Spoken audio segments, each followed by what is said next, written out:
साथियों नमस्कार, स्वागत है आप सभी का अपने यूट्यूब चैनल पर। साथियों, जैसा कि मैंने सुबह मॉर्निंग शिफ्ट में 2015 में जो प्रवक्ता का पेपर हुआ था उसमें हमने 50 क्वेश्चन पढ़ लिए थे सामान्य अध्ययन के। अब भाग 2 है, यहाँ पे राज्य संबंधी कुछ 20 क्वेश्चन हैं, इन्हें भी देख लेते हैं कि किस तरह के क्वेश्चन आते हैं, आयोग किस तरह के क्वेश्चन बनाता है। निम्नलिखित में से किस प्रजाति को थारू जनजाति अपना पूर्वज मानते हैं?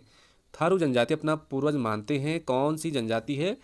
कोल है या किरात है या भील है या कुषाण है? तो साथियों, जो थारू जनजाति है वो इनमें से किस जनजाति को अपना पूर्वज मानते हैं? तो ऑप्शन नंबर बी बिल्कुल राइट हो जाएगा, किरात। और साथियों, थारू जनजाति उत्तराखंड के उधम सिंह नगर जिले में निवास करती है। ये किरात वंश के हैं, ये किरात वंश के हैं और कई जातियों तथा उपजातियों में भी विभाजित हैं। तो ऑप्शन नंबर बी राइट हो जाएगा, थारू जनजाति अपना पूर्वज किरात को मानते हैं। अगला क्वेश्चन देखते हैं। अगला क्वेश्चन, उत्तरकाशी के भोटियाओं को सामान्य रूप से जाना जाता है। साथियों, भोटिया जो जनजाति है उत्तराखंड में है, लेकिन पूछ रहा है कि उत्तरकाशी में जो भोटिया जनजाति के लोग रहते हैं उनको किस नाम से जाना जाता है? मारछा के नाम से जाना जाता है या तोलछा के नाम से या जाड़ के नाम से या सोका के नाम से? तो साथियों, आपको पता होना चाहिए कि जाड़, ऑप्शन नंबर सी जो है, उत्तरकाशी में निवास करने वाले जो भोटिया है उनको जाड़ जाड़ जाति के नाम से जाना जाता है। और मारछा और तोलछा हम बोलें तो ये चमोली जिले, मारछा और तोलछा ये चमोली जिले में निवास करने वाले भोटियों को जाना जाता है। वहीं सोका जो जनजाति के जो भोटिया होते हैं साथियों, ये आपके पिथौरागढ़ क्षेत्र में निवास करने वाले भोटियों को कहा जाता है। अगला क्वेश्चन है आपका 53वां, किस वर्ष से ओली में शीतकालीन बर्फ किरणाएं प्रारंभ हुई? 1983, 1987, 1993 या 1997? साथियों, ओली में शीतकालीन बर्फ किरणाएं कब से प्रारंभ हुई? ऑप्शन आपके सामने है 4, आपको सटीक ऑप्शन देना है। सन 1987, सन 1987 से ओली में शीतकालीन बर्फ किरणाएं प्रारंभ हुई। अगला क्वेश्चन है यहाँ पे, निम्नलिखित में से कौन सी नदी कर्णप्रयाग में अलकनंदा से मिलती है? कर्णप्रयाग में अलकनंदा से मिलती है, नंदाकिनी, मंदाकिनी, भागीरथी या पिंडर? तो ऑप्शन नंबर डी बिल्कुल राइट हो जाएगा, कर्णप्रयाग में अलकनंदा, जो कर्णप्रयाग में अलकनंदा से पिंडर नदी मिलती है। और नंदप्रयाग में साथियों अलकनंदा और नंदाकिनी का संगम स्थल है, और मंदाकिनी अलकनंदा का जो संगम स्थल है वो रुद्रप्रयाग हो जाएगा। बढ़ते अगले क्वेश्चन में। अगला क्वेश्चन आपके सामने, निम्नलिखित में से किस जिले में धौली गंगा विद्युत परियोजना स्थित है? धौली गंगा विद्युत परियोजना किस जनपद में स्थित है? टिहरी में है या पिथौरागढ़ में है या चमोली में है या रुद्रप्रयाग में है? साथियों, आप भी अपना आंसर दीजिए, धौली गंगा विद्युत परियोजना कहाँ स्थित है? तो ऑप्शन नंबर बी राइट हो जाएगा, पिथौरागढ़ में। ऑप्शन नंबर बी बिल्कुल राइट है। अगला क्वेश्चन देखते हैं, निम्नलिखित में से किस राज्य ने अपने प्रशासन में आपदा प्रबंधन को सर्वप्रथम लागू किया? गुजरात ने किया, उत्तराखंड ने किया या उड़ीसा ने किया या जम्मू कश्मीर ने किया? तो प्रशासन में आपदा प्रबंधन को सर्वप्रथम लागू करने वाला जो राज्य है साथियों, उत्तराखंड है। उत्तराखंड आपका बिल्कुल राइट ऑप्शन है। अगला क्वेश्चन है आपके सामने, उत्तरांचल राज्य निर्माण के समय केंद्र में किस राजनीतिक दल गठबंधन की सरकार थी? उत्तराखंड राज्य निर्माण के समय साथियों, ऑप्शन 4 आपके सामने है, आप भी आंसर दीजिए फटाफट, ठीक है?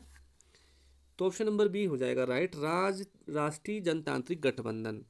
राष्ट्रीय जनतांत्रिक गठबंधन की सरकार थी उस समय केंद्र में। जब उत्तराखंड राज्य निर्माण के समय की बात हो रही है तो केंद्र में किसकी सरकार थी? राष्ट्रीय जनतांत्रिक गठबंधन। अगला क्वेश्चन है आपके सामने, उत्तराखंड में प्रथम कुली एजेंसी का संस्थापक कौन था? कुली एजेंसी का संस्थापक कौन था? पंडित धनीराम वर्मा थे या ठाकुर जोत सिंह या अनसुया प्रसाद बहुगुणा या तारादत्त गैरोला? तो साथियों, उत्तराखंड में प्रथम कुली एजेंसी का जो संस्थापक था वो था ठाकुर जोत सिंह। ठाकुर जोत सिंह कुली एजेंसी के संस्थापक थे उत्तराखंड में प्रथम। अगला क्वेश्चन देखते हैं साथियों, उत्तराखंड की किस महिला को बैडमिंटन क्वीन के नाम से जाना जाता है? कुमारी हंसा मनराल, मधुमिता बिष्ट, हरिप्रिया, मंजू बिष्ट? तो बैडमिंटन क्वीन के नाम से जानी जाने वाली जो महिला है उत्तराखंड में वो कौन है? तो ऑप्शन नंबर बी राइट हो जाएगा, मधुमिता बिष्ट। मधुमिता बिष्ट। बढ़ते साथियों अगली क्वेश्चन पर। अगला क्वेश्चन आपके सामने, उत्तराखंड में कुल जोत क्षेत्रफल कितना है? देखिए ऑप्शन आपके सामने है, सब आगे से 7,777 है, तो 7,67,571 हेक्टेयर, ये वाला बिल्कुल राइट हो जाएगा। 7,67,571 571 हेक्टेयर, 767571 हेक्टेयर।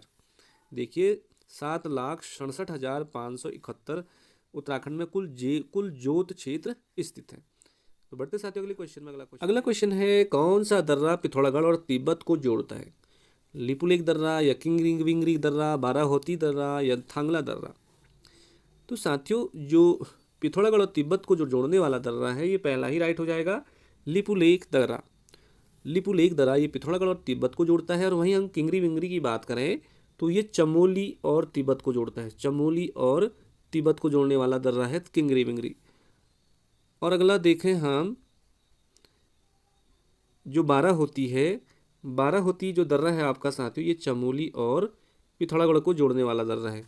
चमोली और पिथौरागढ़ को जोड़ने वाला दर्रा है बाराहोती।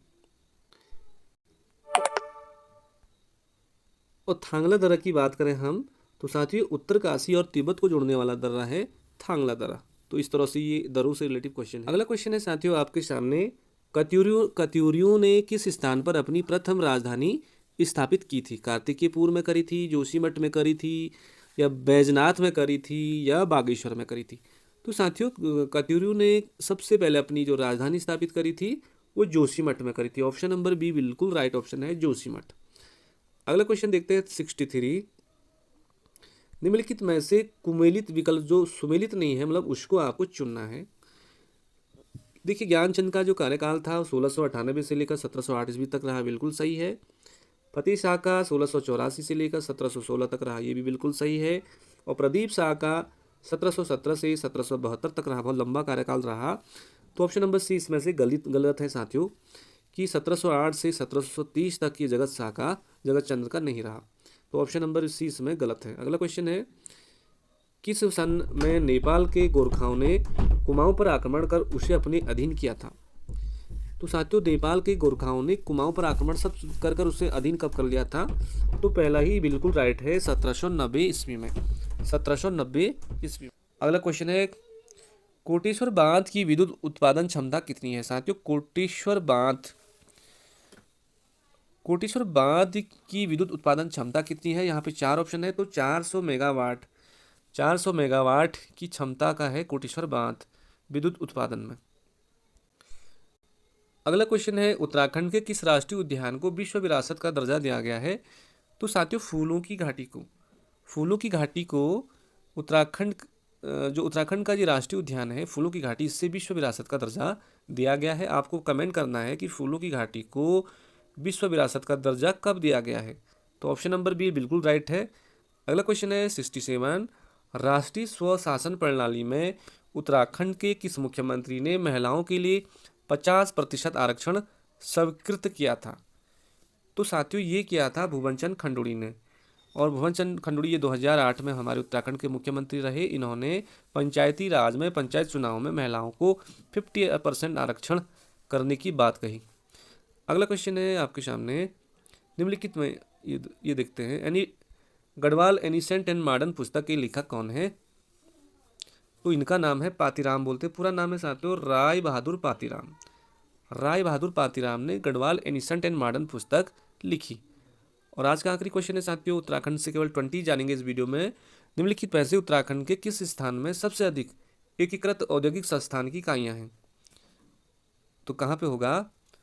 तो यहाँ पे हो जाएगा इसका कि उत्तराखंड के किस स्थान में सबसे अधिक एकीकृत औद्योगिक संस्थान की इकाइयाँ हैं? तो साथियों इसका ऑप्शन हो जाएगा बिल्कुल हरिद्वार। तो ये क्वेश्चन थे साथियों आपके उत्तराखंड से रिलेटिव क्वेश्चन। आई होप आपको अच्छे लगे होंगे। यदि साथियों अच्छे लगे तो एक लाइक और एक कमेंट जरूर करें। धन्यवाद, नमस्कार।